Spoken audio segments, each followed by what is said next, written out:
such a thrill for me to be here, and I'm so happy to see all of you.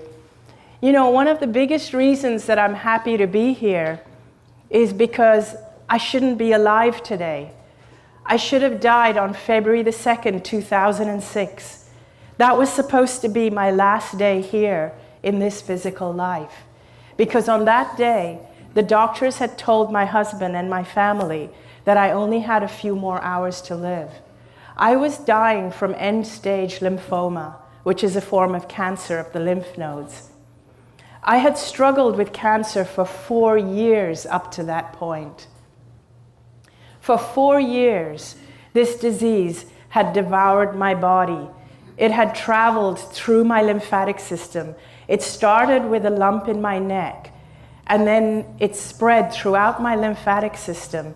And by that point, by the end of 4 years, I had tumors, some of them the size of lemons, that had spread from the base of my skull, all around my neck, down into my chest, under my arms, and all the way to my abdomen. By that point also, even before I had gone into the coma, my lungs had been filled with fluid. And every time I would lie down, I would choke on my own fluid. My muscles had completely deteriorated, so I weighed about 85 pounds. I looked like just a skeleton with skin on. I had these big, gaping, open skin lesions where the toxins were oozing out of my body. I wasn't able to digest any food. I had a persistent low-grade fever. I couldn't walk because my muscles had been deteriorated, so I was constantly just lying down or being taken around in a wheelchair. I was connected to an oxygen tank all the time. I couldn't breathe without the aid of oxygen. And on that morning, on February the 2nd, 2006, I went into a coma. The doctors had said these were my final hours because now my organs had shut down. My organs were failing. So my family were told that if there was anybody that had to see me before I died, this was the time. Unbeknownst to everyone around me though, even though it appeared that I was in a coma and my eyes were closed, I was aware of everything that was going on all around me. I was aware of my husband, who was distressed, but he was by my side holding my hand. I was aware of everything the doctors were doing. They were putting tubes in me.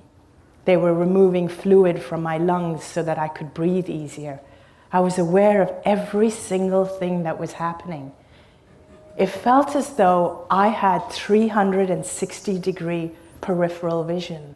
I could see everything happening all around my body. But not just in the room where my body was, but even beyond. And it was as if I had expanded out of my body. I was aware of my physical body. I could see it lying there on that hospital bed. But I was no longer attached to that body. It felt as though I could be everywhere at the same time. It was like wherever I put my awareness, there I was. I was aware of my brother who was in India. My body, I was in Hong Kong. This was happening to me in Hong Kong. My brother was in India and was rushing to get on a plane to come and see me. He wanted to see me before I took my last breath. And I was aware of that. I felt as though I was with him. I saw him on the plane. And then I also became aware of my father and my best friend, both of whom I had lost. Both of them had crossed over, had died. But I became aware of their presence with me, as though they were guiding me and communicating with me. One thing that I felt in this amazing, expansive state, I felt I was in like a realm of clarity, where I understood everything. I understood why I had cancer. I understood that I was much greater. In fact, all of us are much greater and more powerful than we realize when we're in our physical bodies. I also felt as if I was connected to everybody, like all the doctors that were treating me, the nurses, my husband, my mother, my brother, and everybody. I felt as though we all shared the same consciousness. I felt as though I could feel what they were feeling. I could feel the distress they were feeling. I could feel the resignation of the doctors. But at the same time, I didn't get emotionally sucked into the drama, but yet I understood what they were feeling. It's like we all share the same consciousness. It's like when we're not expressing in our physical bodies, you and I and all of us, we are all expressions of the same consciousness. That's what it felt like. I felt as though my father was trying to communicate with me that it wasn't my time, that I needed to go back into my body. At first, I didn't want to go back because I still felt as though I had a choice whether to come back or not. So at first, I absolutely did not want to go back into my body because I couldn't see a single good reason to go back into this sick and dying body. I was a burden on my family. I was suffering.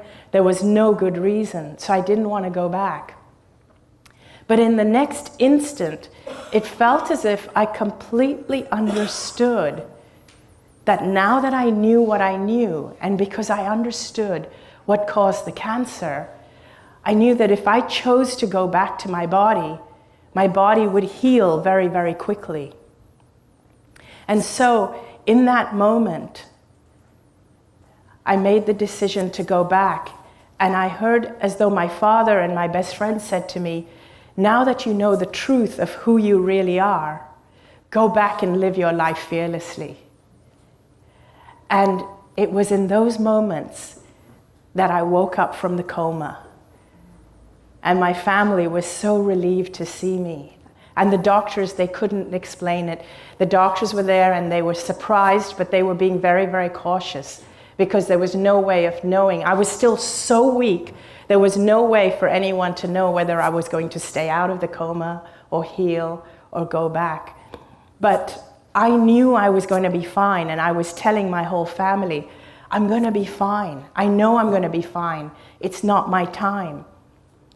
Within 5 days, the tumors in my body had shrunk by 70%. After 5 weeks, I was released from the hospital to go home. I was completely cancer-free. Now, what has happened is that I've had to pick up my life from that point. And as you can imagine, my life feels completely different. It changed my view of the world. That experience changed my view of our physical bodies, of my physical body, of illness, and how I perceive the world. I found it very difficult to integrate back into life again after that experience. And the best way I can think of to explain what it feels like would be to use metaphors. And a metaphor that I like to use is one of a warehouse.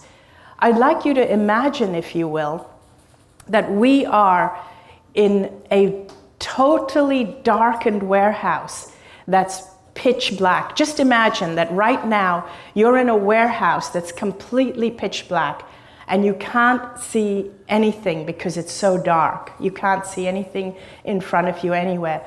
But imagine that in your hand you hold a little flashlight, just a little flashlight, and you switch on that flashlight. And with that flashlight, you navigate your way through the dark. And you use just the beam of that little flashlight to navigate your way in the dark. And everything that you see in the warehouse is only what you can see with the beam of that flashlight. Now imagine if the beam is shining over there, all you see is what's over there. Everything else is in darkness. You shine the beam over there, and all you see is that spot there. Everything else is in darkness except for the light of the beam. Now imagine one day, big floodlights go on. So the whole warehouse is illuminated. And you realize this warehouse is huge. It's bigger than you've ever imagined it to be. And it's lined with shelves and shelves and shelves of all kinds of different things. Every kind of thing you can imagine and things you can't even imagine all exist on these shelves, side by side by side. Some of these things are beautiful, some not so beautiful, some large, some small, some things in colors you've never ever seen before, colors you've never imagined to exist, and some things that are strange and funny looking, all exist side by side. And you've seen some of them before with your flashlight, but many of them you've never seen before because your flashlight had never shone on it. Now imagine if the lights go back off again and you're back to one flashlight. Now, even though all you can see is what you see with the one flashlight, the beam of one flashlight, at least you now know there is so much more that exists simultaneously and alongside the things that you can see. You now know that just because you cannot see them, you cannot experience it, doesn't mean it doesn't exist.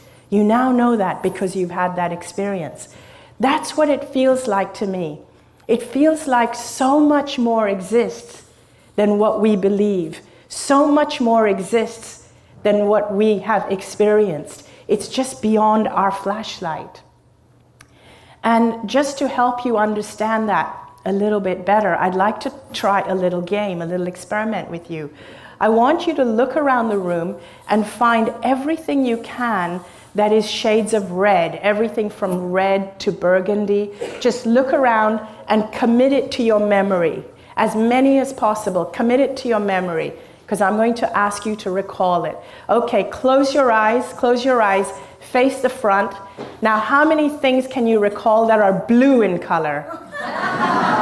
Almost none. Think about it, almost. Now open your eyes and look around. See how many blue things there were that exist alongside the red, but you didn't even notice it. You didn't see it. Why? Because you weren't aware of it. The beam of that flashlight, what is that? That is your awareness. That beam is your awareness. When you flash your awareness on something, it becomes your reality. It becomes what you experience. There can be something else that's right under your nose, but if your flashlight is not shining on it, you won't even notice it. You won't even be aware of it. Think about this. Think about all the billions of dollars we are spending on cancer awareness. Think about all the cancer awareness campaigns. Imagine if we put that much money, energy, and effort into wellness awareness. What a different world we would have. Imagine if we put all our effort into peace instead of into fighting and wars. We would have a very different world if we changed our awareness. To bring it down onto a more personal level, I want to share with you the 5 biggest lessons I learned from this experience. Number 1, the most important thing that I learned, the most important thing we have here to focus our awareness on is love. That is number 1. And when I say love, it's very easy to say, or for us to say, we need to love other people. But one of the things I learned is that one of the reasons I got cancer is because I didn't love myself. That's hugely important. When we love ourselves, we value ourselves. When we value ourselves, we teach people how to treat us. When you love yourself, you find no need to control or bully other people, nor do you allow other people to control or bully you. So loving yourself is as important as loving everybody else. And the more you love yourself, the more love you have to give other people. Number 2, the next biggest lesson I learned was to live life fearlessly. Most of us are brought up on a diet of fear. We're taught to fear everything. I used to fear everything. I used to fear cancer. I used to fear eating the wrong foods. I used to fear displeasing people. I feared just about everything. I feared failing, and most of us are brought up fearing everything. And people think that fear keeps you safe. That's actually not true.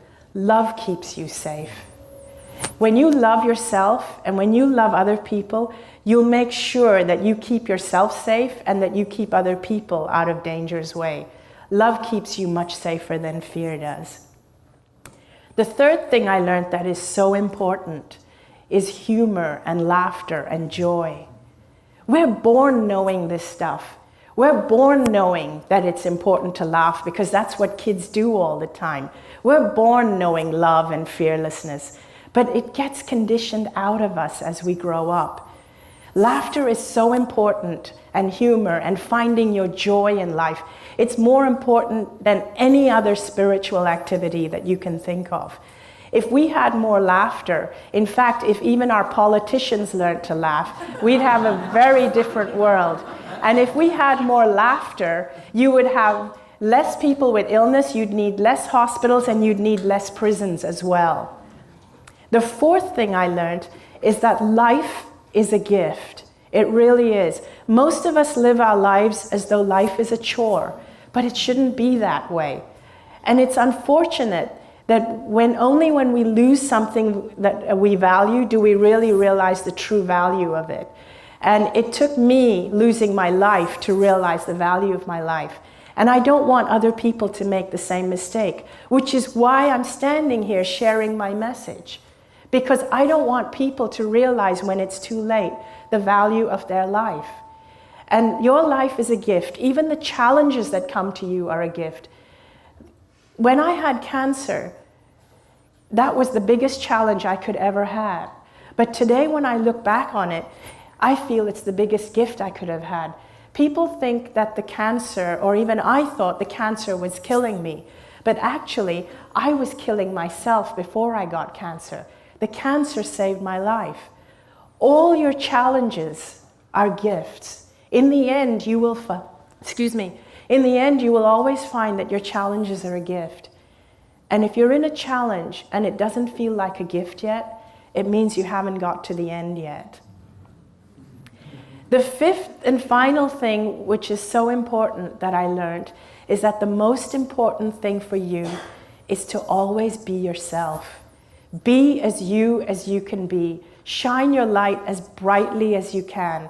Embrace your uniqueness. Just realize who you are, get to know who you are, love yourself unconditionally, and just be yourself.